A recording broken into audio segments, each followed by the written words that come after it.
Om Swastiastu. Assalamualaikum warahmatullahi wabarakatuh. Salam dan bahagia Bapak Ibu Guru. Saya Nikade Hari Yulia, calon guru penggerak Angkatan 9 dari TK Ratna Kumara, Kabupaten Tabanan. Pada video ini berisi koneksi antar materi modul 2.1 pembelajaran berdiferensiasi. Apa itu pembelajaran berdiferensiasi?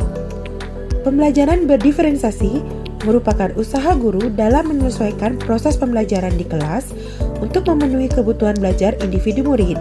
Jadi, pembelajaran berdiferensiasi adalah pembelajaran untuk mendukung semua murid di kelas kita. Ingat, setiap anak adalah unik. Mereka punya kelebihan dan kekurangan masing-masing. Begitu pula dengan minat, gaya belajar, kebiasaan, pola pikir, kemampuan literasi, dan lain-lain. Pasti berbeda kan?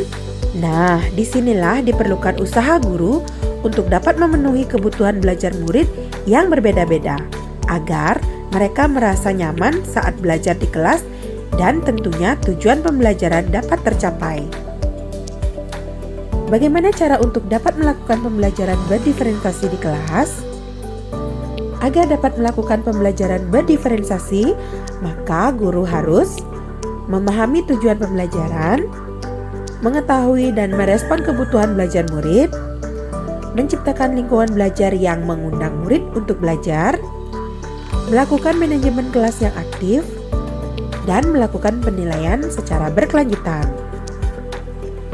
Berkaitan dengan kebutuhan belajar murid, guru harus memahami 3 aspek berikut, yaitu yang pertama, kesiapan belajar murid, mengharuskan guru untuk menilai pengetahuan awal dan menentukan apa yang telah murid ketahui dan di mana murid berada.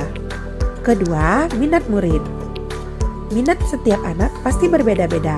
Minat adalah salah satu motivator penting bagi murid untuk terlibat aktif dalam proses pembelajaran. Yang ketiga, profil belajar murid, yaitu dari lingkungan, budaya, gaya belajar, dan kecerdasan majemuk. Kebutuhan belajar murid dapat diidentifikasi berdasarkan cara-cara berikut ini. Yang pertama, mengamati perilaku murid-murid. Yang kedua, mengidentifikasi pengetahuan awal.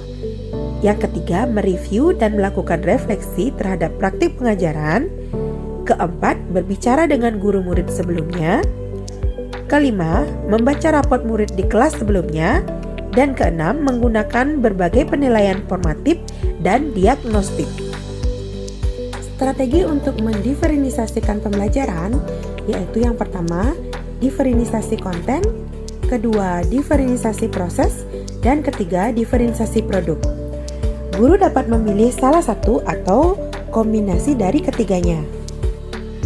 Diferensiasi konten berkaitan dengan apa yang kita ajarkan seperti materi, konsep, atau keterampilan yang perlu dipelajari berdasarkan kurikulum.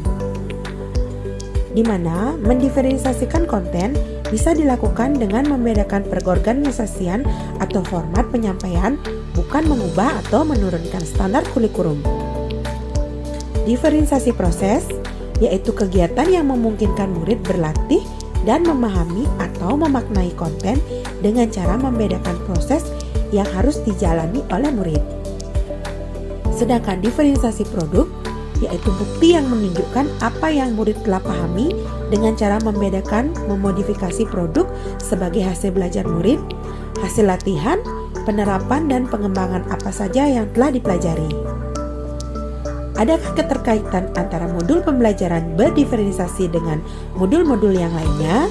Tentu saja ada. Untuk dapat melakukan pembelajaran berdiferensiasi, maka guru harus berusaha memenuhi kebutuhan belajar anak sesuai dengan kodrat alam dan kodrat zaman, berdasarkan filosofi Ki Hajar Dewantara.